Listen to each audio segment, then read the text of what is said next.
Harrison Kellen had worked tirelessly for the last 20 years of his life, taking every opportunity that came his way and spinning them into gold. The son of a blue-collar factory worker and a receptionist who both died when he was 21, Harrison had learned early that the world owed him nothing and that anything worth having must be earned through blood, sweat, and tactical intelligence. By 45, he had amassed a respectable fortune through his construction and real estate ventures. The crown jewel of his portfolio was the stunning colonial-style mansion on Lakeside Drive, a property worth just over $500,000 that he had purchased from the proceeds of his 3 most profitable development projects. When he met Lorraine Porter 8 years ago at a charity gala, he had been instantly captivated by her sophisticated charm, slender figure, and the way her auburn hair caught the light. Harrison was not a romantic by nature, but there was something about Lorraine that made him want to provide for her, to show her that his self-made success could match the old money she had grown up with. "You quite defined Harrison," she had said during their first dinner together, her fingers trailing over his calloused palm. "Not like most of the men in my circle." What Harrison did not realize then was that being different from the men in Lorraine's circle was not necessarily a compliment, it was an assessment. Marriage came quickly, perhaps too quickly. Harrison's friend Leonard Leo Walters had warned him. "Harrison, buddy, I'm not saying she's not into you, but 4 months? That's faster than my first oil change," Leo had said over beers at their regular spot. "And she's got the kid, right? The teenage daughter? That's a package deal." Harrison had waved off Leo's concerns. Vanessa, Lorraine's daughter from her brief first marriage to a man who had sadly passed away, as Lorraine always put it, was 14 when they married. Now, at 22, she was about to be married herself to Terrence Sullivan, the son of a local judge. What Harrison had discovered over the years was that being Vanessa's stepfather meant financing her education, her lifestyle, and her whims, but never actually gaining her respect or affection. She treated him with a detached politeness that occasionally slipped into barely concealed disdain. The Porters, Vernon and Gloria, had never approved of Harrison despite his financial success. Vernon, a banking executive with thinning silver hair and a perpetual scowl, had made it clear from their first meeting that he considered Harrison beneath them. "Construction, is it?" Vernon had said with a thin smile at their first meeting. "How enterprising." Gloria Porter, with her collection of tennis bracelets and designer handbags, was even less subtle. "Of course, we're just happy Lorraine found someone after that awful tragedy with Brandon," she'd say, referring to Vanessa's father. "Even if it's not quite what we imagined for her." Harrison had tried perhaps too hard to win their approval.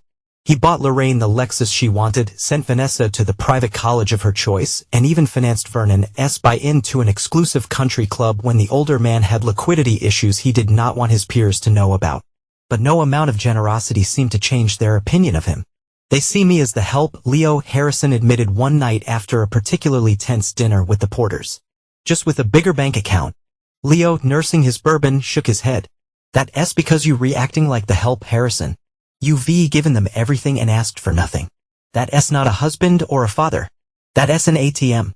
Harrison knew his friend was right. But something in him, perhaps the orphaned young man who had never had a real family, wanted to believe that eventually they would accept him. Then came the wedding plans. Vanessa and Terrence's wedding was to be the social event of the season, at least according to Gloria Porter, who had taken control of every detail. The venue, the flowers, the guest list, all were managed with military precision by Gloria, with occasional input from Lorraine and none from Vanessa herself, who seemed strangely detached from the whole process. And the bill, all of it, was handed to Harrison. The initial budget of $75,000 had almost doubled by the time the deposits were due. Harrison had questioned the expense once, only once, over dinner. The silence that followed was arctic. "If you find it too burdensome," Vernon had finally said, "perhaps you should have considered that before taking on a family." Harrison had paid the bills without complaint after that, but something had shifted in him. A seed of resentment planted years ago began to take root. There were other changes, too. Lorraine's late nights at her charity committee meetings. The new perfume she wore, but never when they went out together. The text messages that made her smile in a way Harrison had not seen directed at him in years.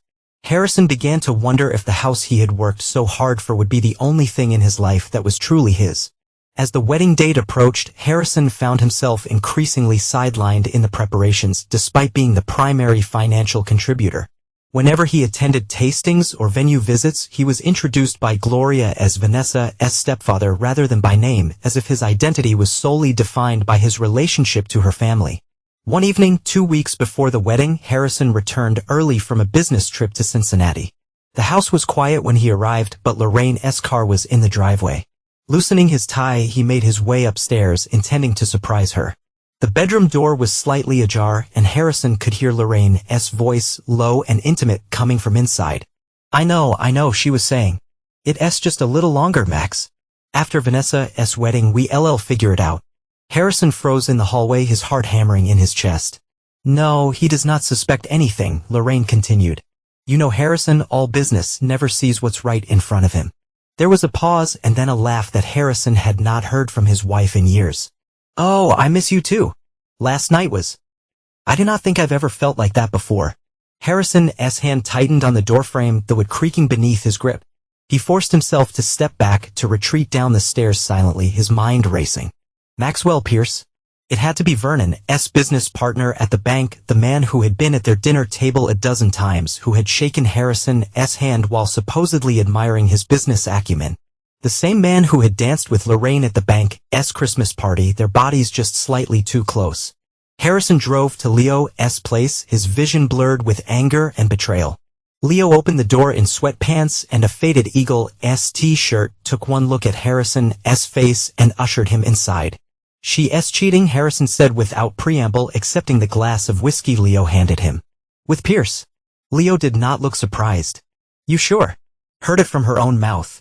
Phone call. Leo sat heavily on the worn leather couch across from Harrison. What are you going to do? Harrison stared into his glass. I do not know yet, but I'm not going to be their fool anymore. The next day, Harrison met Terrence Sullivan for lunch, ostensibly to discuss some last-minute wedding details. Terrence was a clean-cut young man with intelligent eyes and a reserved manner that seemed at odds with Vanessa's entitled personality. I appreciate you making time for this, Terrence, Harrison said after they had ordered. I wanted to check in man-to-man about how you were feeling about everything. Terrence looked surprised at the question. I'm a bit overwhelmed, Mr. Kellen. This wedding has become something I've barely recognized from what Vanessa and I initially wanted. Call me Harrison, please, Harrison said, leaning forward. And I get it. The porters can be forceful. Terrence glanced around the restaurant, then lowered his voice. Between us, sir, I've been having some doubts. Not about Vanessa, he added quickly, I love her. But this family, there's something off. Vanessa changes when she's around them, becomes someone I do not recognize. Harrison felt a spark of interest. How so? She becomes colder, more calculating. Terrence looked down at his untouched salad. Last week, I overheard her on the phone with her mother discussing how you would be handled at the wedding. Making sure you knew your place were their exact words. The revelation should have hurt, but Harrison found himself oddly numb to it. And yet you still going through with the wedding? I believe in Vanessa, Terrence said, though his voice lacked conviction. I think once we remarried, once we create some distance from her family, things will be different. Harrison studied the younger man, wondering if he had ever been that naive. For your sake, I hope you rewrite. As the meal concluded, Terrence hesitated before saying, there's something else. I've noticed Mr. Porter and Mr. Pierce having some intense conversations recently. I overheard them arguing about some financial arrangement that needed to be settled before the wedding. They mentioned your name. Harrison's eyes narrowed. My name specifically? In what context? They were discussing assets from what I could gather.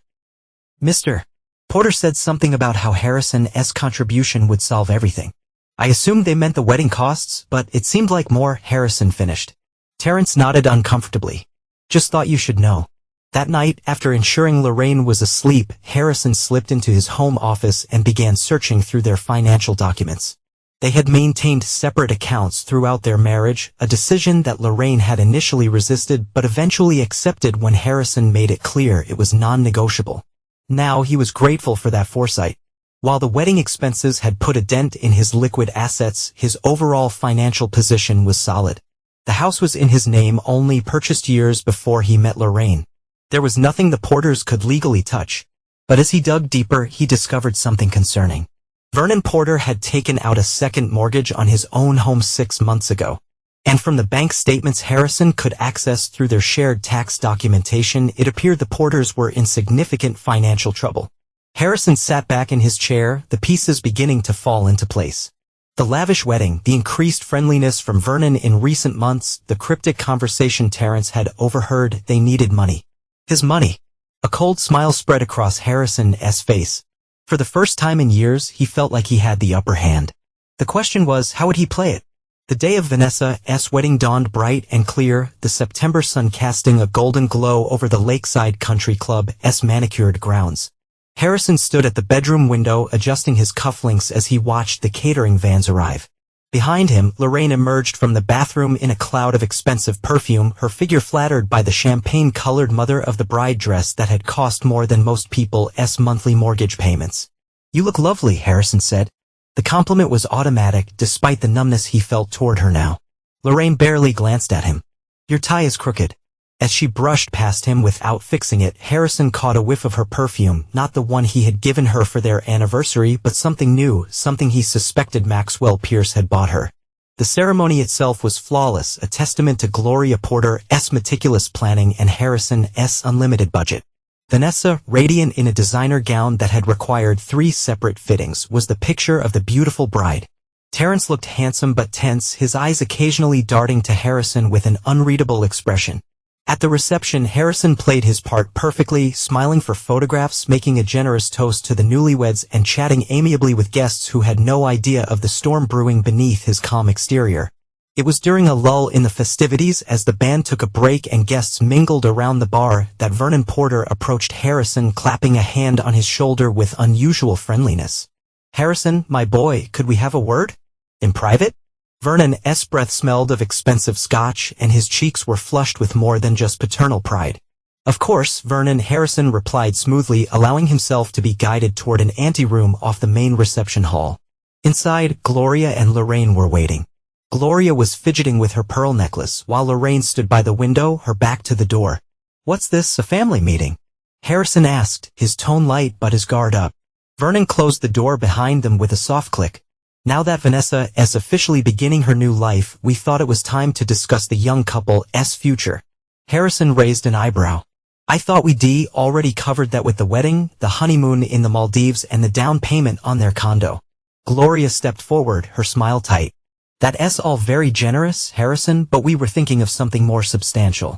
We've been discussing it," Vernon continued, "and we think it would be appropriate for you to gift them your house on Lakeside Drive." The room fell silent. Harrison stared at them, momentarily wondering if he had misheard. "My house," he repeated slowly. "The one I bought with my own money before I even met Lorraine." "It's just sitting there," Gloria said, waving a dismissive hand.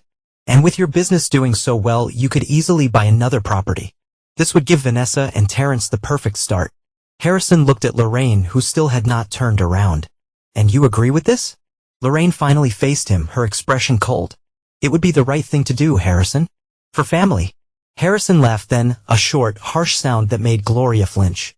"This is what it's all been about, has not it? The wedding, the sudden interest in my business, the family dinners where you actually pretended to like me. You re-after my house." Vernon's friendly demeanor evaporated. "Now see here, Kellen. This is not about what you think.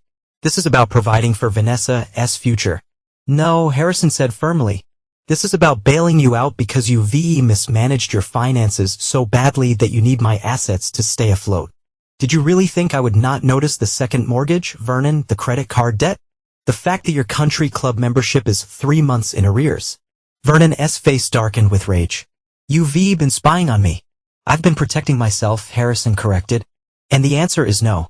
The house is mine, and it's staying that way." Vernon lunged forward, grabbing a heavy metal cake stand from a nearby table. "You ungrateful, low-class bastard. After everything we've done for you," he snarled as the stand connected with Harrison's temple with a sickening crack. Pain exploded through his skull as he stumbled backward, his vision blurring. He collided with a table, sending glasses crashing to the floor as he fell.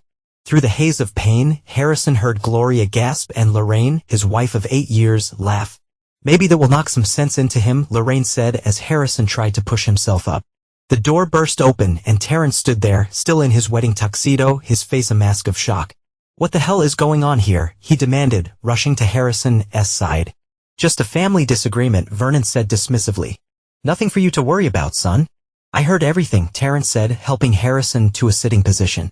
"I was looking for Vanessa and heard shouting. You attacked him because he would not give you his house.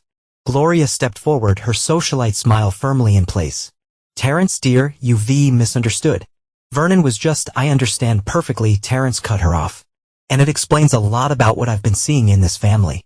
He turned to Lorraine, including why you've been sneaking around with Maxwell Pierce for the past year. The room went deathly silent. What did you say? Harrison asked, his voice rough with pain and shock. Terrence looked at him with genuine regret. I'm sorry, Mr. Kellen.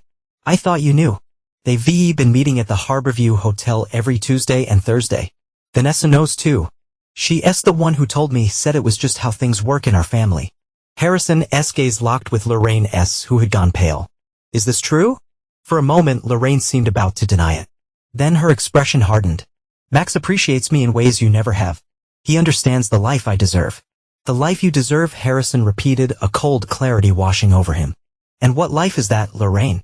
One funded by other people's money. One where loyalty means nothing. Do not you dare judge me, Lorraine hissed. 8 years I've put up with your blue-collar mentality. Your embarrassing lack of refinement. Max is twice the man you'll ever be. Harrison wiped blood from his temple, a strange calm settling over him. Is that so? And does Max know about the prenup he'll need to sign? The one that specifies you get nothing if you re-caught cheating? The one with the photographic evidence clause? Lorraine's expression faltered. What are you talking about? Harrison smiled, and there was something in that smile that made even Vernon take a step back. Check your contract, Lorraine. Page 12, paragraph 4. I had a feeling, even back then. You re-bluffing, she whispered, but uncertainty clouded her eyes. Am I? Harrison stood up, steadier now despite the pounding in his head. I guess we'll find out. But one thing's certain, you're not getting my house. None of you are. Vernon, his face purple with rage, stepped forward again. Now you listen here. No, you listen. Harrison cut him off. This charade is over. I've subsidized your family's lifestyle, your debts, and your delusions of grandeur for the last time. I'm done. He turned to leave, then paused, looking back at Terrence. I'm sorry about all this. Vanessa does not deserve you. Harrison pushed past Vernon toward the door. He heard Gloria's panicked voice. Vernon, stop him. We need that house. Harrison did not look back. He had seen enough, heard enough. The family he had tried so hard to be part of had never seen him as anything more than a means to an end. As he walked through the reception hall, blood trickling down his temple, guests stared in shock. Vanessa, dancing with one of the groomsmen, caught his eye across the room.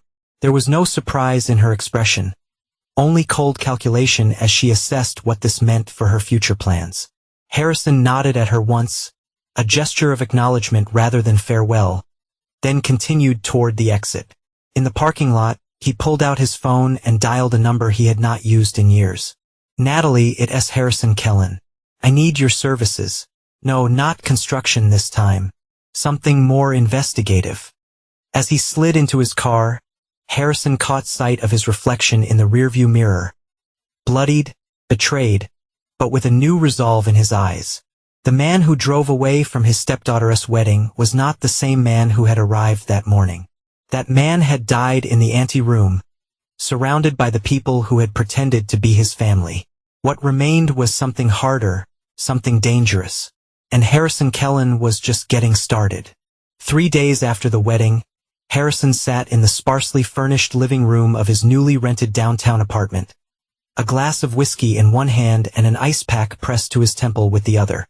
The cut had required 7 stitches, and the concussion meant he'd been advised to take it easy for a few days. Advice that Harrison had no intention of following. Across from him, Natalie Rivera flipped through the file she had compiled with remarkable speed. At 42, Natalie was a former police detective turned private investigator who had helped Harrison vet potential business partners years before. She was efficient, discreet, and, most importantly, utterly merciless when it came to uncovering the truth. So, to summarize, she said, her dark eyes scanning her notes. Your wife has been having an affair with Maxwell Pierce for the past year. They've been meeting at the Harborview Hotel every Tuesday and Thursday, often staying the night. Vanessa knows about it and has been complicit, using the information to manipulate both you and her mother. The Porters are in significant financial trouble, with Vernon having taken out a second mortgage on their home and maxing out several credit cards. They've been using your generosity to keep their heads above water. all while plotting to take your house on Lakeside Drive. And to top it all off, they plan to have you sign over the deed during the wedding reception, using emotional manipulation and threats to coerce you into compliance. Your wife has been having an affair with Maxwell Pierce for at least a year, possibly longer. Your father-in-law assaulted you with a potentially deadly weapon because you would not sign over your house to them. And your stepdaughter was aware of at least some of this deception. Harrison took a long swallow of whiskey, welcoming the burn. That about covers it. And what exactly do you want me to do with this information, Harrison? Natalie asked, though her slight smile suggested she already knew. I want everything, Harrison said simply. Every detail of Lorraine and Max's affair. Every financial secret Vernon has been hiding. Every skeleton in the Porter family closet. I want ammunition. Natalie nodded, making a note. And the goal? Harrison's expression darkened. They tried to take everything from me, Natalie. My dignity, my home, nearly my life. I'm going to return the favor. Revenge is a luxury, Harrison. Natalie warned. It costs more than most people can afford. I can afford it, Harrison replied, and I'm willing to pay whatever price it takes. Over the next 2 weeks, Harrison divided his time between running his business and planning his revenge. Lorraine had tried calling him repeatedly after the wedding, her messages evolving from angry demands to tearful pleas as the reality of the prenuptial agreement sank in. Harrison ignored them all. Instead, he met with his lawyer, Bradley Morrison, a shrewd attorney who had represented him since the early days of his construction business. The prenup is ironclad, Bradley confirmed, pushing his glasses up his nose as he reviewed the document. If you can prove infidelity, which, based on Ms. Rivera's preliminary findings, you can. Lorraine walks away with nothing but her personal possessions and the car titled in her name. And the house? 100% yours, Harrison replied. They say not touch it. Harrison nodded, satisfied. File the divorce papers immediately, but do not serve them yet. I want to control the timing. While the legal groundwork was being laid, Natalie was producing results that exceeded even Harrison's expectations. Maxwell Pierce, it turned out, was not just Vernon Porter's business partner, but also his financial savior. The bank they jointly owned had been teetering on the edge of insolvency for years, kept afloat only by Pierce's connections to several wealthy overseas investors. Those investors are interesting, Natalie said during one of their briefings. Very private, very particular about where their money goes. The kind of people who do not like public scandals. Even more intriguing was what Natalie uncovered about Vanessa. The story of her father's death, the one Lorraine had told with teary eyes about a tragic car accident when Vanessa was a child, was a fabrication. Brandon Kent, Vanessa's biological father, was very much alive and living in Seattle, having been essentially bought off by Vernon Porter when Lorraine became pregnant. He was a grad student, Natalie explained. She was a debutante. The Porters could not have their daughter married to a nobody, so they paid him to disappear and created the dead husband's story to preserve Lorraine's reputation. Harrison absorbed this information with a cold detachment that would have frightened him just weeks before. Does Vanessa know? Based on the emails I found, yes, Natalie replied. She has been in contact with him secretly for the past 2 years. The final piece fell into place when Leo called Harrison late one evening. Harrison, you need to hear this, Leo said, his voice tense. Pierce was at the club tonight, drunk as a skunk and mouthing off about how he's finally going to get Vernon Porter off his back. Something about using the new family asset as collateral for a major deal with his investors. The new family asset, Harrison repeated. My house. That's what it sounds like, Leo confirmed. Pierce said once they had the deed, he'd be able to leverage it to secure at least 3 times its value. Vernon's been promising it to him for months. Harrison thanked his friend and ended the call, the final pieces of the puzzle clicking into place. It had never been about giving Vanessa and Terrence a good start. It had been about using his house to save Vernon and Pierce's failing bank, likely through some creative and illegal financial maneuvering. The next morning, Harrison received a call from an unknown number. It was Terrence. Mr. Kellen, I hope I'm not overstepping, but I wanted to check if you all right, the young man said awkwardly. What happened at the wedding, it was not right. I appreciate the concern, Terrence, Harrison replied, genuinely touched by the gesture. How's married life treating you? There was a pause. Actually, sir, the honeymoon was... Well, Vanessa and I had a major fight when I confronted her about what I overheard. We staying in separate rooms right now. Harrison had not expected that. I'm sorry to hear it. What are you going to do? I'm not sure, Terrence admitted. But I know I see not just pretend everything is normal. Vanessa keeps telling me to forget what I saw, that it's just how her family handles things. But I see not accept that. An idea began to form in Harrison's mind. Terrence, would you be willing to meet me for coffee tomorrow? There are some things you should know before you make any decisions about your future with the Porters. After arranging the meeting, Harrison called Natalie. I need everything you've got on the Porters and Pierce, organized and ready by tomorrow morning. It's time to move to the next phase. You sure about this, Harrison? Natalie asked. Once you start this, there's no going back. Harrison thought of Lorena's laughter as he lay bleeding on the floor, of Vernon's rage when he would not surrender what was rightfully his, and of the years he spent trying to earn the approval of people who had only ever seen him as a resource to be exploited. I'm sure, he said, his voice hardening. This time they learned what it means to betray Harrison Kellen. The coffee shop where Harrison met Terrence was a small, independent place downtown, far from the upscale establishments the Porters frequented. Harrison arrived early, selecting a corner table that afforded privacy while allowing him to watch the door.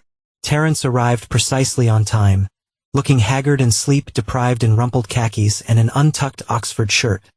A far cry from the polished groom of 2 weeks prior. Thank you for meeting me, Harrison said, sliding a coffee across the table as Terrence sat down. Terrence accepted it gratefully. Honestly, Mr. Kellen, I did not know who else to talk to. Vanessa's family has closed ranks.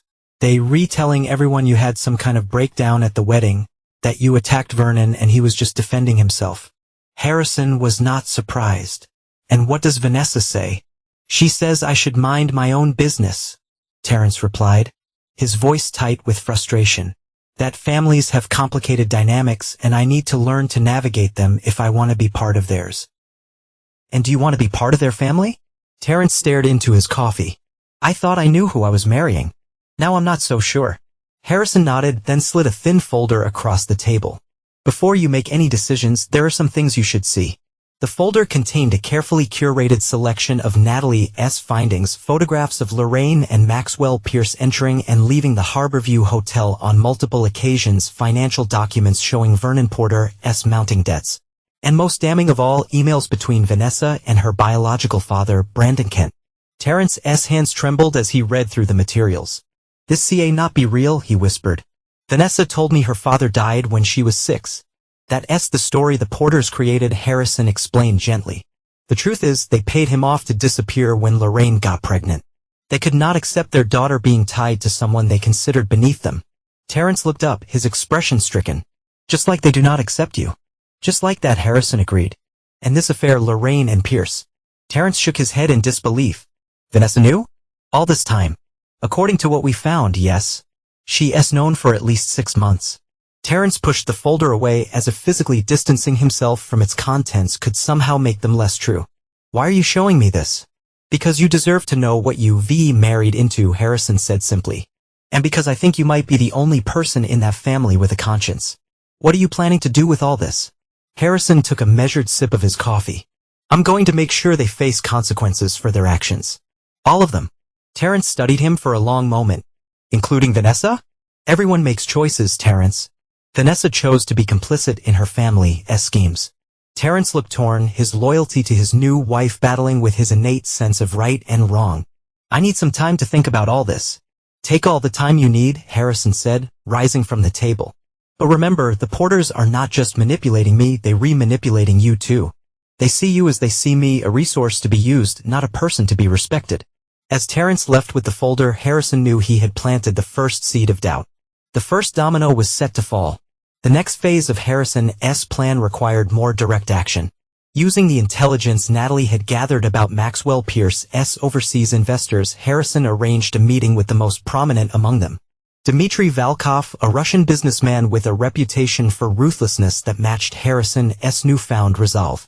The meeting took place at Volkov's suite at the Four Seasons, with only Natalie present as Harrison's advisor.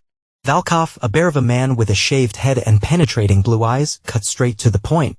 "Mr. Kellen, your message mentioned information about Maxwell Pierce that would be of interest to me. I am listening." Harrison slid across a dossier much thicker than the one he had shown Terrence. "Mr. Pierce has been misrepresenting the collateral for your investments in Porter Pierce Banking. The prime real estate assets he's been claiming as security are largely fictional, including a property that belongs to me that he has no claim to." Volkov's expression remained impassive as he leafed through the documents, but a slight tightening around his eyes betrayed his anger. "This is concerning if true. Every document in that file is authenticated," Natalie interjected.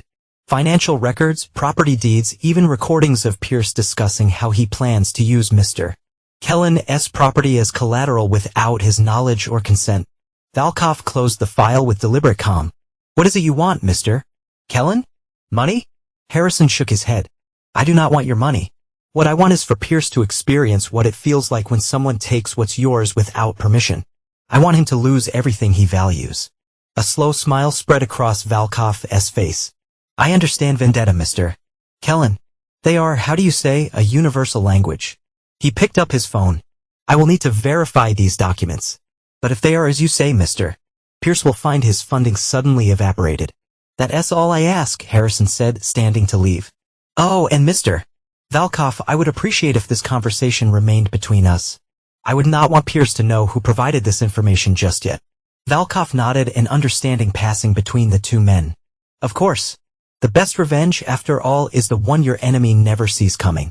The following week, Harrison monitored the situation from a distance, his anticipation building as he waited for the first visible signs that his plan was working. They came sooner than expected. Leo called on Thursday evening. Excitement was evident in Leo's voice. "Harrison, you would not believe what just happened at the club. Pierce showed up for his regular dinner meeting with those foreign investors of his, but they never arrived. The man was sweating bullets, making call after call. Then Vernon Porter burst in looking like he was about to have a heart attack." "What happened?" Harrison asked, savoring the image. "They had a shouting match right in the middle of the dining room. Porter was demanding to know what Pierce had done, saying something about funding being pulled and investors backing out.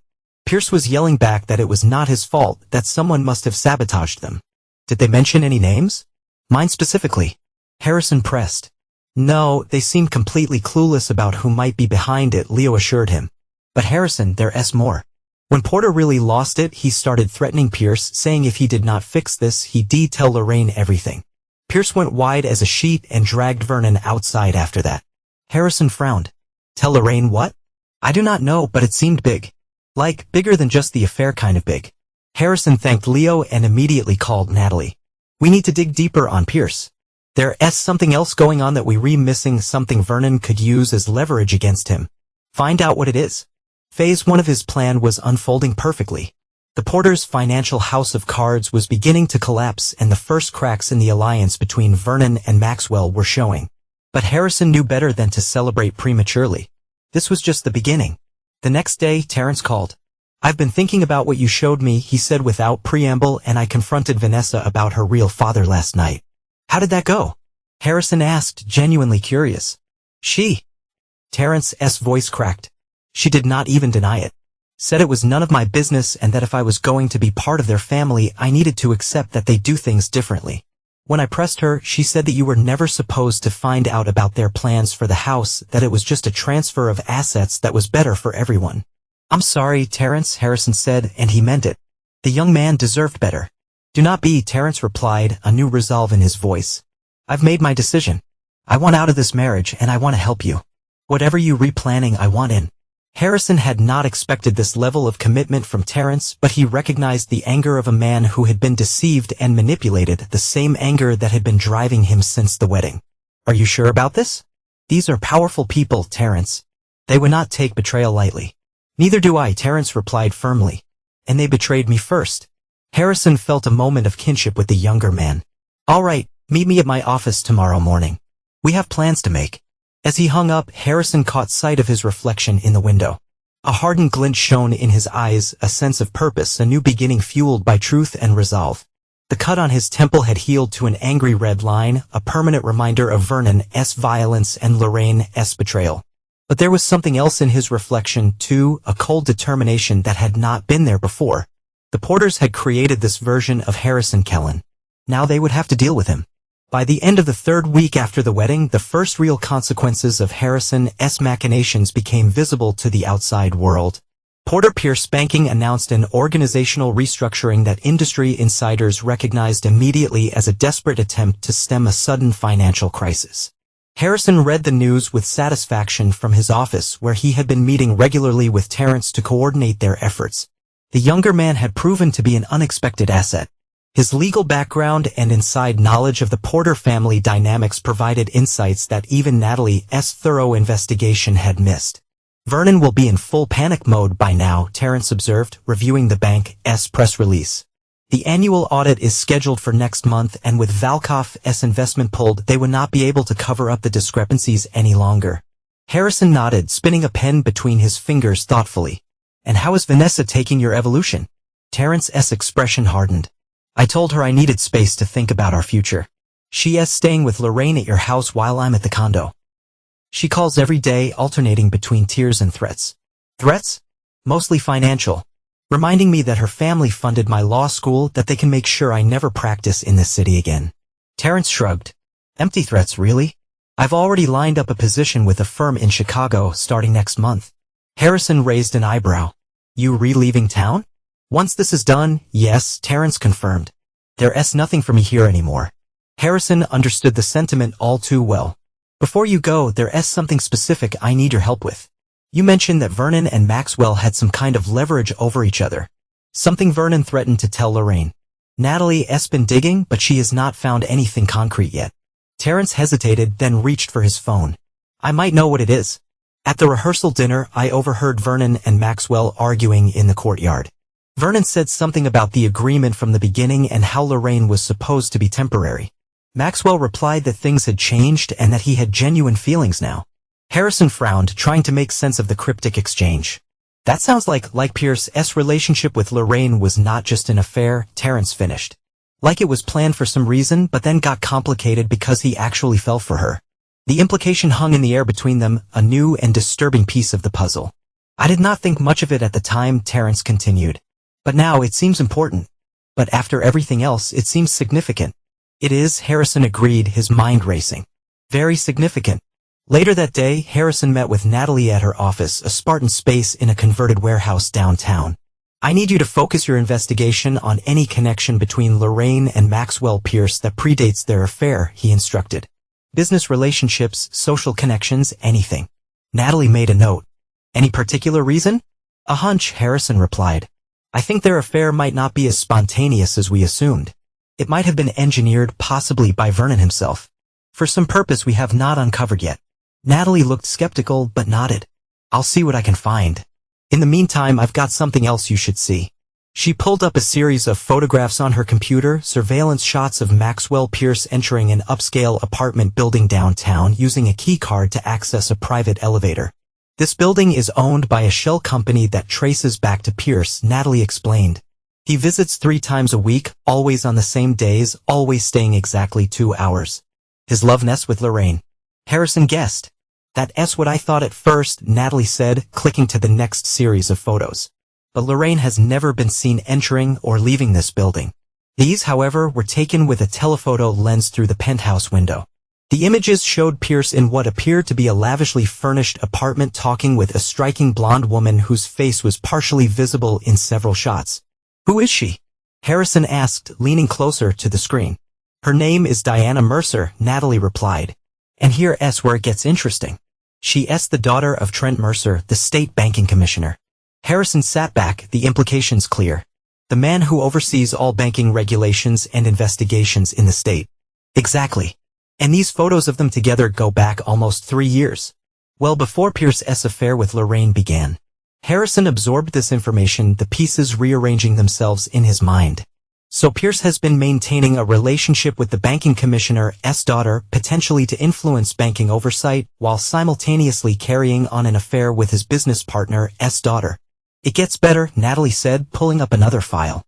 Diana Mercer got engaged 6 months ago to Congressman Robert Winters, who sits on the House Financial Services Committee. Goodness, Harrison muttered.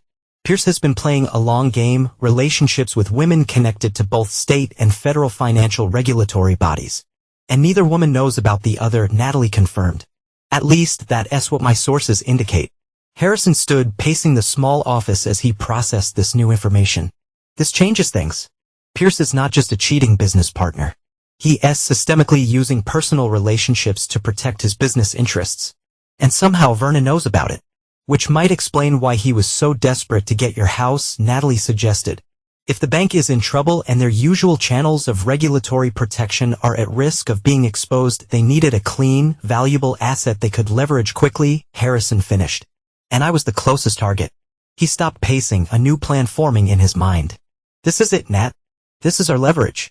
Not just against Pierce, but against all of them. What are you thinking? Natalie asked, recognizing the dangerous glint in his eye. I'm thinking it's time for a family reunion, Harrison replied. One where all the secrets come out at once. He outlined his plan to Natalie, who listened with growing concern. This is risky, Harrison, she warned when he had finished. You talking about taking on not just the Porters and Pierce, but potentially people with serious political connections. If this backfires, it would not, Harrison assured her with cold confidence. Because we're going to make sure everyone involved has more to lose by fighting us than by turning on each other. The next day, Harrison took the most overt step yet in his campaign against the Porters. He had divorce papers served to Lorraine at the country club during her weekly lunch with Gloria, ensuring maximum public embarrassment. The papers included not just the standard divorce filing, but also detailed evidence of her affair with Maxwell Pierce, along with notice that Harrison was invoking the infidelity clause in their prenuptial agreement. The message was clear: Lorraine would walk away with nothing. Her response came within hours, a hysterical phone call that Harrison let go to voicemail, followed by a barrage of texts alternating between threats and pleas. He ignored them all, knowing that each unanswered message would only increase her desperation. Vernon's reaction was more direct. He showed up at Harrison's office unannounced, his face flushed with rage. You think you can humiliate my daughter like this? He demanded as he barged past Harrison's assistant. You nothing, Kellen. Nothing. We made you. And we can destroy you just as easily. Harrison remained seated behind his desk, unnervingly calm in the face of Vernon's fury. Please have a seat, Vernon. Since you've gone to the trouble of coming all this way, we might as well talk. Vernon remained standing, his hands balled into fists. There's nothing to talk about. You will withdraw those divorce papers and the ridiculous accusations against Lorraine, or what? Harrison interrupted, his voice dangerously soft. You hit me with another cake stand? Try to steal my house again? Or perhaps you tell me more about your arrangement with Maxwell Pierce regarding your daughter. That stopped Vernon cold. What did you say? I know everything, Vernon, Harrison said simply. About the bank's financial troubles. About Pierce's relationship with Diana Mercer. About how you encouraged Lorraine's affair to secure Pierce's continued support of your failing business. Vernon sank slowly into the chair opposite Harrison's desk, the color draining from his face. That's absurd. You not prove any of that. Harrison smiled thinly. Not I? What would Lorraine say if she knew you orchestrated her affair with Pierce? What would Gloria say? What would Pierce's other lover say? What would the banking commissioner say? You bluffing, Vernon insisted, but his voice lacked conviction. Harrison opened a drawer and removed a thick folder, placing it on the desk between them. This contains everything I know about you, Vernon, about your finances, your schemes, your lies. I have copies ready to be delivered to Lorraine, to Gloria, to the banking commissioner, to the FBI's Financial Crimes Division, and to several journalists I know. One word from me and your life as you know it is over. Vernon stared at the folder, sweat beading on his forehead. What? What do you want? I want you to understand what it feels like to lose everything, Harrison replied coldly, just as you tried to do to me. But unlike you, I'm giving you a choice. What choice? Convince Pierce to confess his relationship with Diana Mercer to Lorraine in person with you present. Do it within 48 hours, record it as proof, and bring the recording to me. If you do that, this folder and all its copies will be destroyed. Vernon's eyes narrowed in suspicion. And if I refuse? Harrison leaned forward, his voice dropping to a whisper. Then I destroy you, your reputation, your business, and your family name all at once. And I'll enjoy doing it. Vernon stared at him, searching for any sign of bluff or weakness. Finding none, he slowly nodded. 48 hours. 48 hours, Harrison confirmed. And Vernon, do not try to warn Pierce in advance. I have people watching both of you. If you tip him off, the deal is void. After Vernon left, looking considerably older than when he had arrived, Harrison called Terrence. It's done, he said simply. Vernon took the bait. Now we wait. And if he does not deliver? Terrence asked. Harrison's gaze drifted to the painting on his office wall, a stark landscape of a lightning storm over mountains that had always reminded him of the power of natural forces to reshape the world. Then we unleash the storm, he replied, all of it all at once. As he ended the call, Harrison felt a moment of doubt, not about his course of action, but about what would remain when the dust settled. He had built his life on solid foundations, on hard work and integrity. The revenge he was pursuing offered satisfaction, but at what cost to those values? He pushed the thought aside. The Porters and Pierce had chosen this path when they decided to betray him. Now they would face the consequences of that choice, whatever they might be. The clock was ticking. Exactly 47 hours after Vernon Porter left Harrison's office, Natalie's phone pinged with an alert. She looked at the screen, her eyes widening as she read the message. It's happening, she said, looking up at Harrison. Vernon and Pierce are on the move. They were heading to your house. Harrison nodded, his expression grim. Let's go. It's south, time to close the trap. The surveillance system they had placed near Vernon's house had captured him leaving in a hurry, a small briefcase clutched in his hand. He's on the move, Natalie reported, calling Harrison immediately. Heading downtown, likely to your office. Harrison, who had been expecting this call, checked his watch. Right on time. Is Terrence in position? Yes, Natalie confirmed. He's waiting at the service entrance as planned, with the documents you prepared. Perfect, Harrison replied, adjusting his tie as he looked out the window of his corner office. The late afternoon sun cast long shadows across the city, a fitting metaphor for the darkness he was about to bring to the Porter family. Let's finish this. Vernon arrived 20 minutes later, looking haggard and unervingly sober compared to his usual ruddy-faced bluster. Harrison's assistant showed him in without comment, closing the door behind him. You have it? Harrison asked without preamble. Vernon placed a small USB drive on the desk between them. It's all there. Just as you asked. Harrison connected the drive to his computer and opened the video file it contained. The footage was shot in what appeared to be Vernon's study, with both Vernon and Maxwell Pierce clearly visible. Lorraine sat between them, her expression cycling from confusion to disbelief to rage as Pierce confessed to his ongoing relationship with Diana Mercer. 3 years. Lorraine's voice cracked on the recording. You've been with her for 3 years while telling me we had something special? Pierce looked genuinely distressed, his usual polished demeanor crumbling. Lorraine, you have to understand, it started as a business arrangement. Diana's father, a business arrangement. Lorraine interrupted, her voice rising. Is that what I was too? Another business arrangement? The camera caught Vernon shifting uncomfortably at this question. Pierce glanced at Vernon, then back to Lorraine. That's complicated. Complicated? Lorraine stood abruptly. What does that mean? What are not you telling me? The video ended there, freezing on Lorraine's face, contorted with anger and betrayal. Harrison looked up at Vernon. This is not the complete conversation. Vernon shifted in his seat. That's all you asked for proof that Pierce confessed to Lorraine about Diana Mercer. That's what I delivered. What happened after the recording stopped? Harrison asked, though he could guess.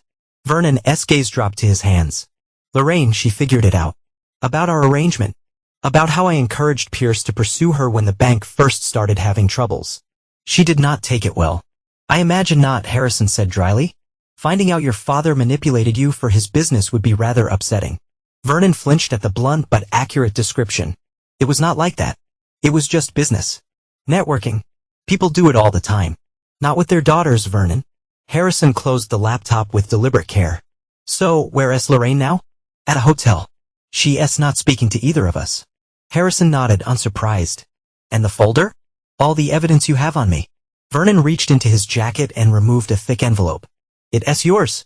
All of it. Now destroy those copies as you promised. Harrison took the envelope, weighing it in his hand. You know, Vernon, there's something I've been wondering since this all began. Why me? Of all the wealthy men in the city, why target me for your schemes? Vernon hesitated, then answered with unexpected honesty. Because you were an outsider. No connections to the financial community. No old family ties to protect you. You were self-made, which meant you had no one to warn you about people like us. The admission hung in the air between them, a testament to the calculated cruelty that had guided the porter's actions. I see, Harrison said finally. Well, I appreciate your candor. He pressed the intercom on his desk. Please send Mr. Sullivan in. Vernon's head snapped up. Sullivan? Terrence is here. The door opened and Terrence walked in carrying a leather portfolio. His expression was coldly professional as he nodded to Vernon without speaking. Terrence has been working with me, Harrison explained casually. Ever since your family tried to destroy both of us. Vernon stood, his face flushing with renewed anger. You treacherous little careful, Vernon, Harrison cut him off. Remember your position here. Vernon subsided, glaring at his son-in-law. What is this? I gave you what you wanted. We had a deal. We did, Harrison agreed. And I'm keeping my end. Terrence is not here for you. He's here for what comes next. Which is, Harrison smiled thinly, Justice. At Harrison's nod, Terrence placed the portfolio on the desk and opened it, revealing a stack of legal documents.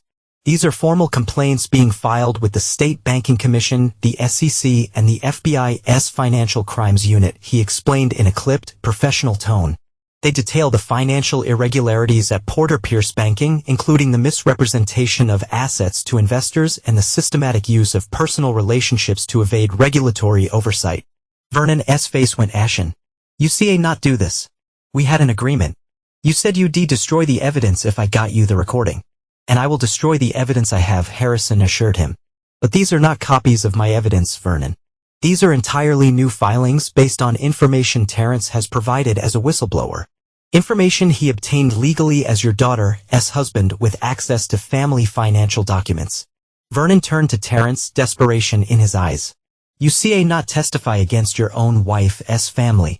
There are spousal protections, legal. I filed for divorce this morning, Terrence interrupted flatly. And as a lawyer myself, I'm well aware of what evidence is admissible and what is not.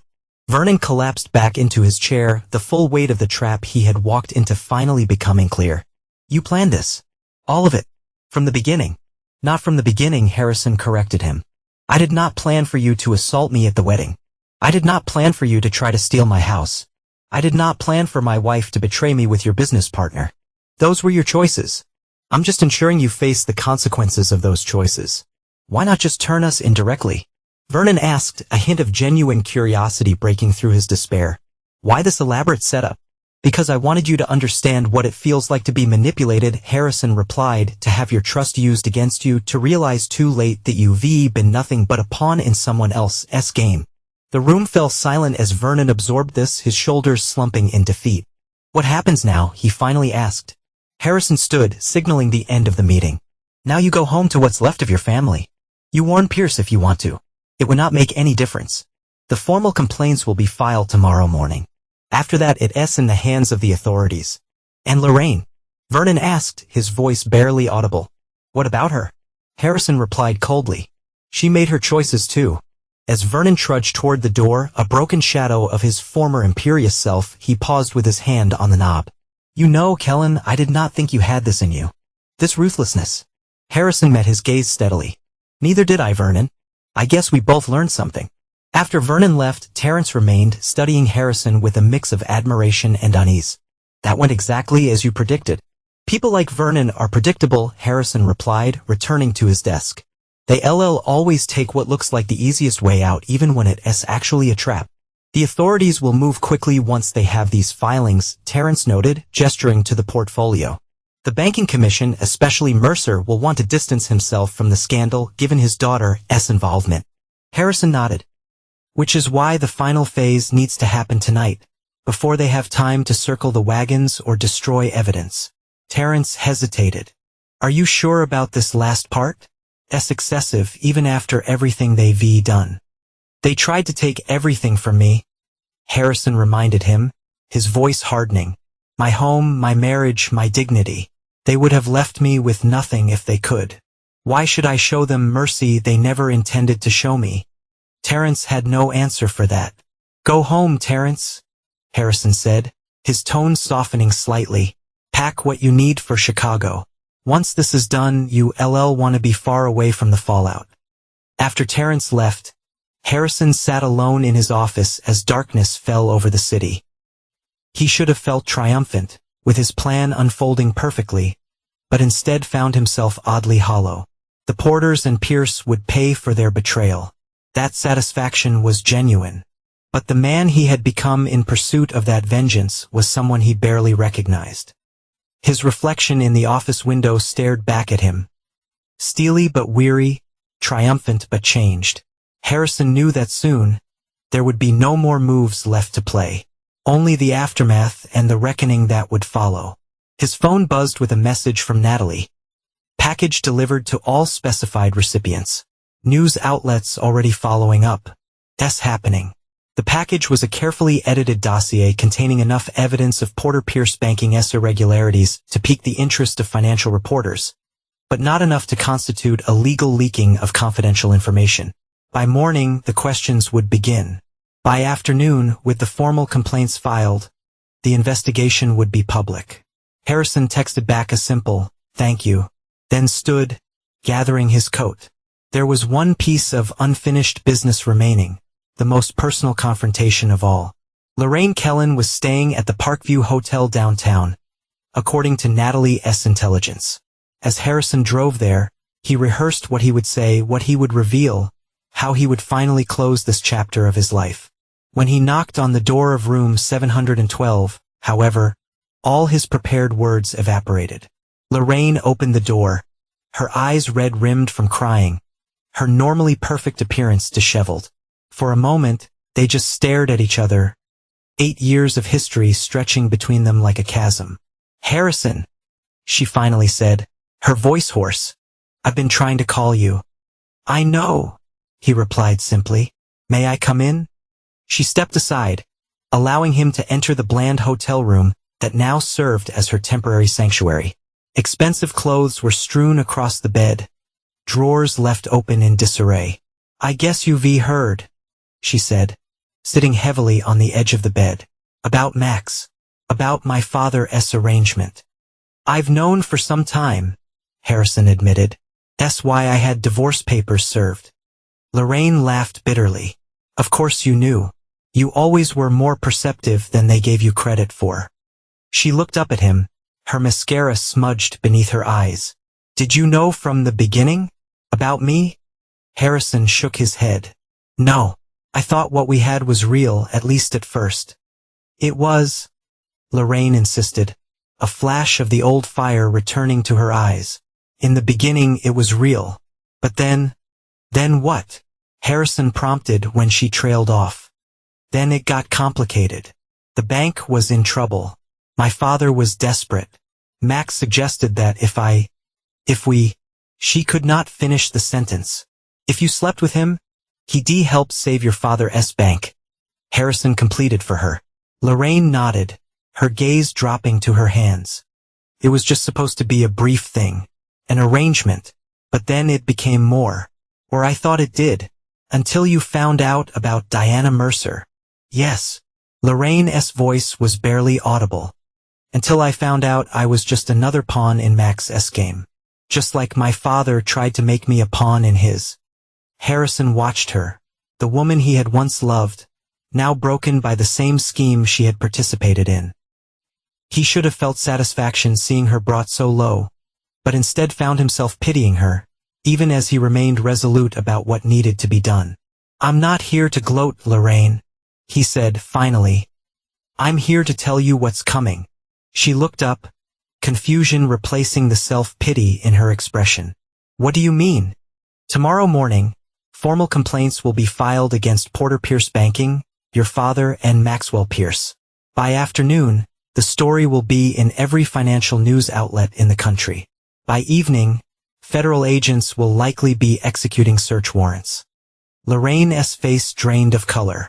You behind this." "I am," Harrison confirmed without remorse. "Your father and Pierce tried to destroy me. They about to discover I'm not as easily broken as they thought." "What about me?" Lorraine asked, a tremor in her voice. "Am I part of this retribution?" Harrison studied her for a long moment. "You laughed, Lorraine. When your father struck me, When I was bleeding on the floor, you laughed. That's something I ca not forget or forgive. Tears spilled down her cheeks. I was scared, confused. I did not know what to do.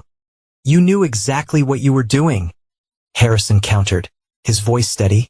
You chose your family's schemes over our marriage long before that moment. The divorce will proceed as filed. You'll get nothing from our time together except what you brought into it. Your fate beyond that depends on how much you knew about the bank's illegal activities. I did not know anything about the bank, Lorraine insisted desperately. That was all my father and Max.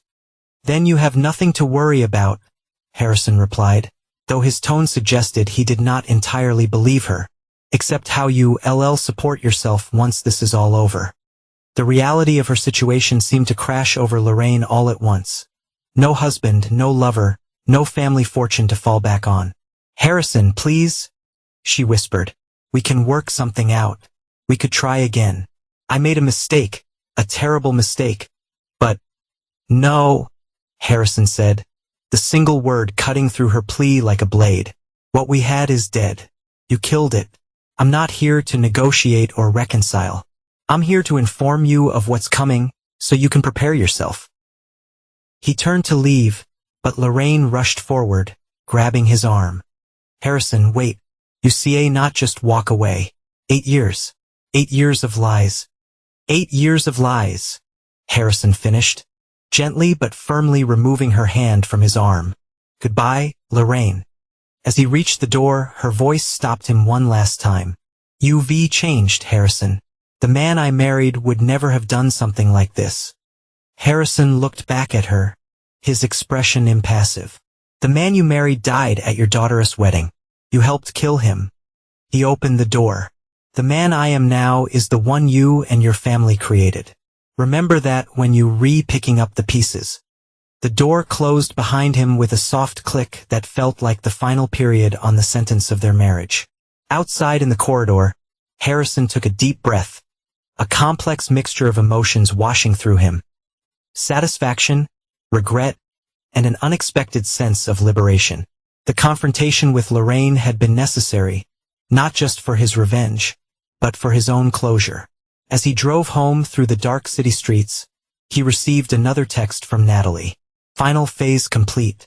All evidence delivered. No going back now. Good, he replied simply. Tomorrow the storm would break. Tomorrow the price of betrayal would be paid in full. The next morning, Harrison Kellen awoke to the sound of his phone buzzing incessantly on the nightstand. The screen was filled with notifications, missed calls, text messages, news alerts. The storm had arrived even earlier than he had anticipated. The first call he returned was to Leo. It's everywhere, Harrison, his friend said without preamble.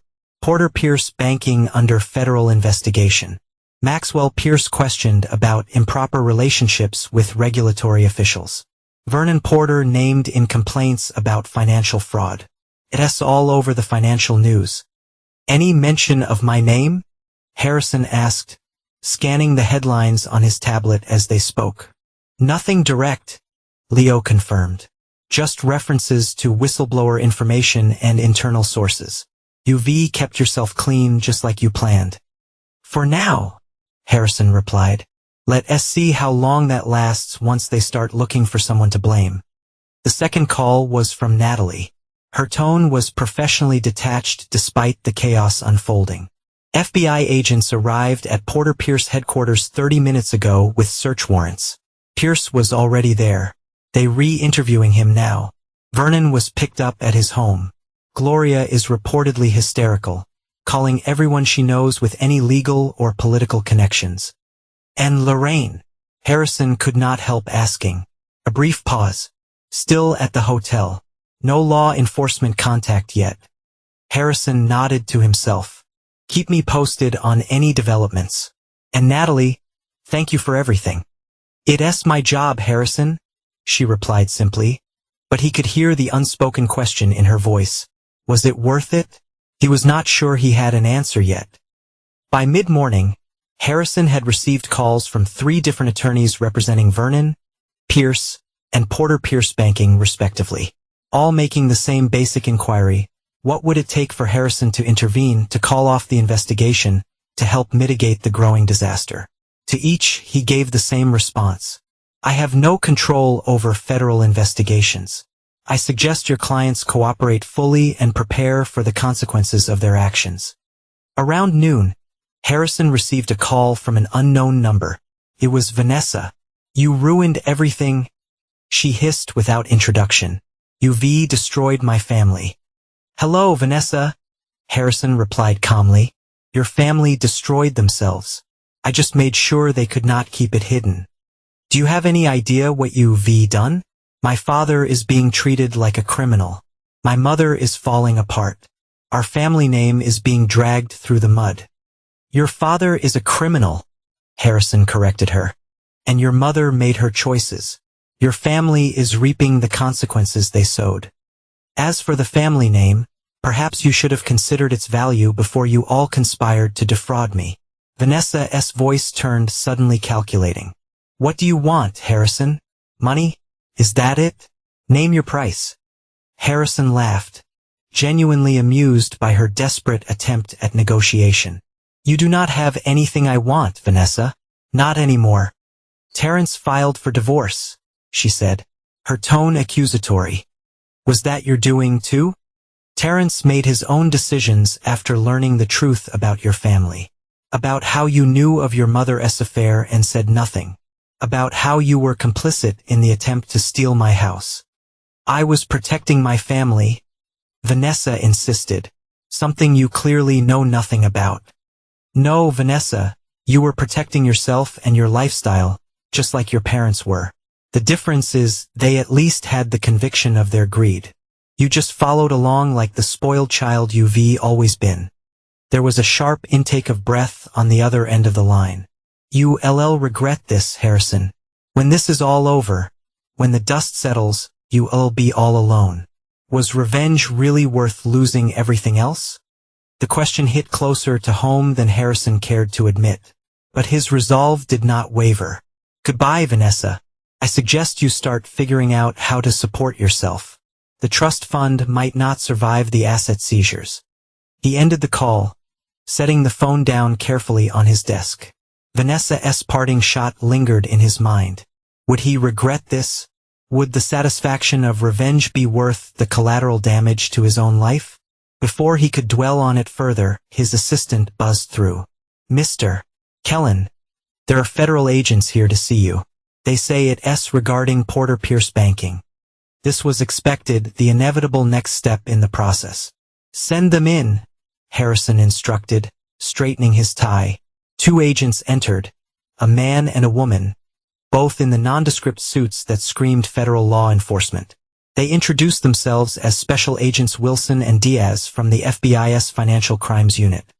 We understand you may have information pertinent to our investigation of Porter Pierce banking, Agent Wilson began, his tone professionally neutral. Harrison nodded. I do. I was married to Lorraine Porter, daughter of Vernon Porter. I've had extensive dealings with both Vernon Porter and Maxwell Pierce over the years. We'd like to ask you some specific questions about those dealings, Agent Diaz said, taking out a notepad, particularly regarding any knowledge you might have of improper financial practices or regulatory evasion. For the next 2 hours, Harrison carefully navigated their questions, revealing enough to be cooperative while ensuring he could not be implicated in any wrongdoing himself. He confirmed what he knew about Vernon and Pierce's desperate attempts to shore up their failing bank, including the plot to use his house as collateral without his knowledge or consent. When the questions were finally over and the agents had collected his formal statement, Harrison escorted them out with a steady handshake. He returned to his office, feeling drained but relieved that the truth was finally coming to light. When they asked about the whistleblower complaints that had triggered the investigation, Harrison expressed ignorance. I've been distanced from the Porter family since filing for divorce recently. Any information that came to light must have been from someone with more direct access to their financial dealings. The agents exchanged a glance that suggested they did not entirely believe him, but had no evidence to contradict his statement. One more question, Mr. Kellen, Agent Wilson said as they prepared to leave. Did you have any knowledge of Maxwell Pierce's relationship with Diana Mercer, daughter of State Banking Commissioner Trent Mercer? Harrison maintained a carefully neutral expression. I became aware of it recently, yes. It was one of the factors that led to my divorce filing, as Mr. Pierce was simultaneously involved with my wife. And did you take any action with that information? Agent Diaz pressed. Contact Commissioner Mercer, perhaps? No, Harrison replied truthfully. That would have been inappropriate. I focused on my own legal situation, the divorce. The agents thanked him for his time and left, promising they might need to speak with him again as the investigation progressed. After they departed, Harrison called Terrence. The FBI just left. They recasting a wide net. I expected as much, Terrence replied. They interviewed me this morning as well. I stuck to what we discussed, just the facts I knew firsthand.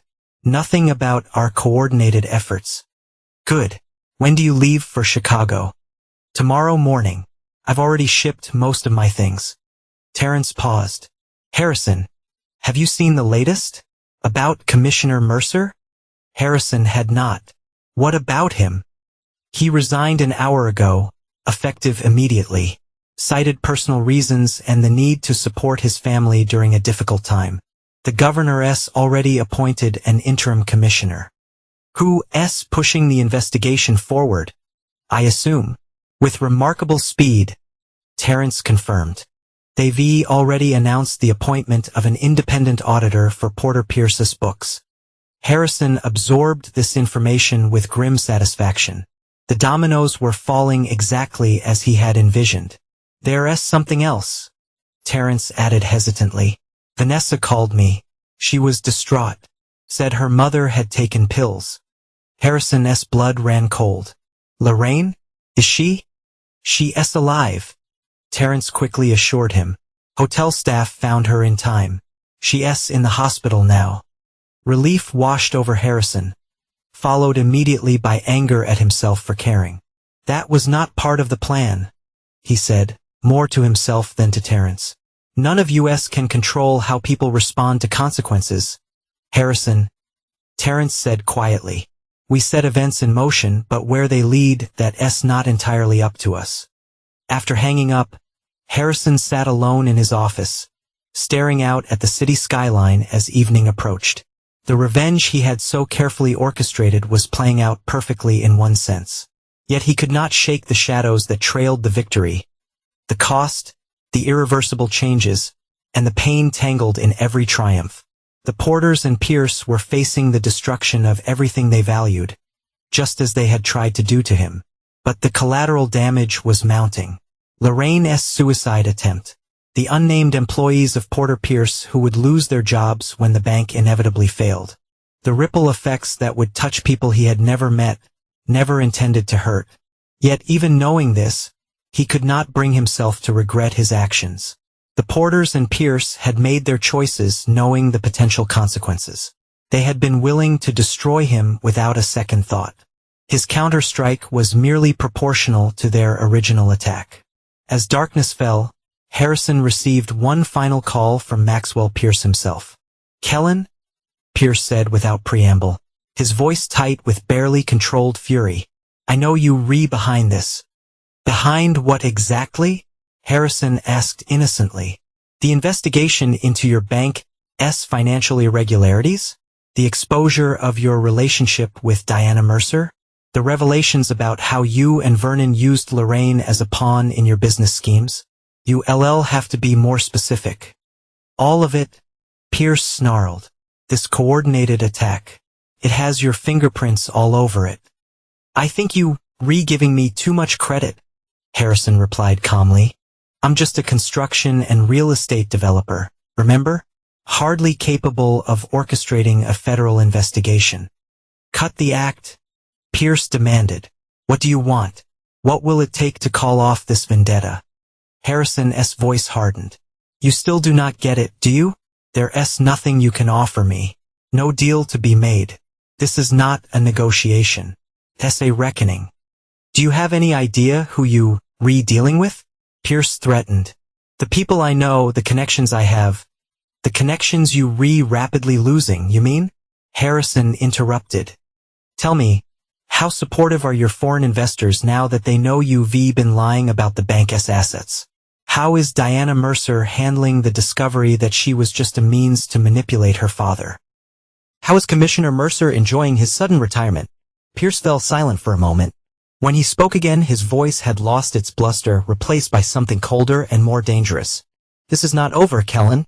People like you do not win against people like me. Not in the long run. We LLC, Harrison replied. But from where I'm sitting, it looks like I already have. After ending the call, Harrison stood and walked to the window, staring out at the city lights. Pierce's threat lingered in his mind, but he dismissed it. The man was drowning, grasping at straws. By the time the federal investigation concluded, Maxwell Pierce would be lucky to avoid prison, let alone pose any threat. His phone buzzed with a text from Natalie, turning in for the night. Tomorrow will bring more developments. Are you satisfied with how things are proceeding? Harrison considered the question carefully. Was he satisfied? The Porters and Pierce were facing professional and personal ruin. The justice he had craved was being served, but at a cost that left an unexpected emptiness. Still, as he looked out over the sleeping city, Harrison knew one thing for certain: the reckoning was his, and now, at last, he could decide what kind of future to build from the ashes. Their scheme to steal his house and exploit his marriage had been exposed and thwarted. Lorraine would get nothing in the divorce. Justice, by any objective measure, was being served. Yet the hollow feeling persisted. Not regret exactly, but a recognition that revenge, however complete, could not undo the betrayal that had necessitated it. It could not restore his faith in people or heal the wounds to his pride and trust. Progress is as expected, he texted back. We'll assess satisfaction when it is complete. As he prepared to leave the office, Harrison realized that tomorrow would bring not just more developments in the Porter-Pierce investigation, but the beginning of whatever came after. The revenge that had consumed his thoughts and energy for weeks would eventually end. The question was what would fill the void it left behind. It was a question he was not yet ready to answer. 1 month later, Harrison Kellen stood on the deck of his lakeside drive home, watching as the moving company loaded the last of his furnishings into their truck. The house that had been the catalyst for so much conflict was empty now, its rooms echoing with memories he was eager to leave behind. The sale had closed yesterday, a cash offer well above asking price from a tech executive relocating from the West Coast. Harrison had accepted without negotiation, wanting only to be done with the property and all it represented. In the 4 weeks since the federal investigation into Porter-Pierce banking had begun, the full extent of Vernon and Maxwell's financial crimes had been exposed. The bank had been placed into receivership, its legitimate assets sold to a larger financial institution to protect depositors. Vernon Porter had been indicted on multiple counts of fraud, financial misrepresentation, and conspiracy. He was currently free on bail, awaiting trial, but the evidence against him was overwhelming. Maxwell Pierce faced similar charges, with the added complication of potential bribery charges related to his relationship with Diana Mercer. The scandal had snowballed beyond anything even Harrison had anticipated. Commissioner Mercer's resignation had led to investigations into regulatory decisions he had made during his tenure. Congressman Winters had broken off his engagement to Diana Mercer within days of the scandal breaking. The Porter name, once synonymous with old money and social prestige, was now associated with fraud and corruption. As for Lorraine, she had been released from the hospital after a 3-day psychiatric hold following her suicide attempt. According to Natalie's sources, she was staying with a distant cousin in another state, having been essentially disowned by her mother when Gloria realized Lorraine would bring no financial benefit to the family anymore. The divorce had been finalized with surprising speed, Lorraine offering no contest to any of Harrison's terms. Standing on the deck, watching the last box disappear into the moving van, Harrison felt the weight of his past finally begin to lift. The fire of betrayal had consumed a chapter of his life, but from the ashes something new was waiting to be built. As specified in the prenuptial agreement, Lorraine walked away with only her personal possessions and her car. The woman who had once looked down on Harrison's self-made fortune was now effectively destitute. Vanessa's situation was little better. With her family's finances in ruins and her parents gone to Chicago, she had been forced to move back in with Gloria, who was herself facing the loss of the Porter family home once Vernon's assets were seized to pay restitution to defrauded investors. Harrison had kept tabs on all these developments with a detached interest that surprised even him. The white-hot rage that had driven his revenge had cooled, leaving behind a more calculated satisfaction. He had destroyed those who had tried to destroy him just as he had intended. Yet as he watched the movers secure the last items in their truck, he found himself wondering about the cost of that victory, not in financial terms but in what it had revealed about himself. "All set, Mr. Kellen," the moving company's supervisor called, approaching with a clipboard. "Everything's loaded and ready for delivery to the new place. Just need your signature here." Harrison signed the form, then handed the man a generous tip. "Thank you. I appreciate the care you've taken." As the trucks pulled away, Leo arrived in his Range Rover, rolling down the window as he pulled into the driveway. "Ready for your last goodbye to the old homestead?" Harrison glanced back at the empty house. "More than ready." They drove in companionable silence for a while. Leo occasionally glanced at his friend with concern. "You know," he finally said, "I never doubted you'd make them pay for what they did. But I've been worried about what it's done to you, Harrison." Harrison turned from the window to look at his friend. "What do you mean?" "The Harrison I knew before all this, he was tough in business, sure, but he was not ruthless. He did not calculate people's weaknesses and exploit them like chess pieces." Leo kept his eyes on the road as he spoke. "I'm just saying revenge changes people. Sometimes not for the better." Harrison considered this. "The man I was before was naive, trusting. He let people take advantage of him because he wanted to believe in the good in others. And the man you are now?" "Wiser," Harrison replied simply. "Less willing to be anyone's fool." Leo nodded, accepting the answer even if he did not entirely agree with it. "So what's next for the new, wiser Harrison Kellen? Now that the revenge tour is complete?" It was a question Harrison had been asking himself more frequently as the Porter Pierce saga wound down. The new penthouse he had purchased downtown was impressive but felt impersonal compared to the home he had built for himself on Lakeside Drive. His business continued to thrive, but it no longer provided the same satisfaction it once had. "I'm not sure," Harrison admitted. "Expansion, maybe. I've had offers to take the company into markets in other states. Could be time for a fresh start somewhere new." They pulled up to a restaurant where Natalie was waiting for them, the final meeting of what Leo had jokingly called the Revenge Committee. She greeted them with her usual efficiency, already having secured a private booth in the back. "Well, gentlemen," she said once they were seated with drinks, "I suppose this concludes our business together. The final report on the Porters and Pierces is complete." They refinished professionally and socially. "Thanks to your thorough work," Harrison acknowledged, raising his glass in a toast. "I could not have done it without you, Nat." She inclined her head in acknowledgement. "Just doing my job. Though I have to admit, this one was particularly satisfying. People like the Porters believe they untouchable. Proving otherwise has a certain appeal." "Heard from Terrence lately?" Leo asked, changing the subject. "Last week," Harrison replied. "He's settling in well in Chicago. The new firm is impressed with his work. He seems lighter somehow, like he shed a burden." "Some marriages are prisons," Natalie observed dispassionately. "Ending them is liberation, not failure." Harrison knew she was referring to Terrence, but the words resonated with his own situation as well. Despite the ugliness of how his marriage had ended, he could not deny that he felt liberated from a relationship that had been built on false pretenses from the beginning. Their conversation drifted to lighter topics: Leo's new boat, Natalie's upcoming vacation, Harrison's plans for his business. For the first time in months, Harrison found himself genuinely relaxed, the weight of his vendetta finally lifting. As the evening wound down, Leo excused himself to take a call from his wife, leaving Harrison and Natalie alone at the table. "I've been meaning to ask you something," Natalie said, swirling the ice in her glass. "Now that it's all over, was it worth it?" Harrison considered the question carefully. "If you re-asking whether I regret what we did, the answer is no. They deserved everything that happened to them." "That's not quite what I asked," Natalie pressed. "Was it worth it? Did destroying them heal what they broke in you?" The directness of the question caught Harrison off guard.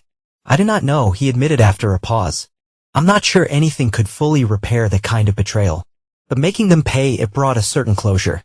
Natalie nodded, accepting his answer. "For what it's worth, Harrison, I think you showed remarkable restraint. Given what they did to you, you could have been much crueler in your revenge." "How so?" Harrison asked, genuinely curious. "You could have exposed Lorraine's affair publicly, humiliating her in front of her social circle before the financial scandal broke.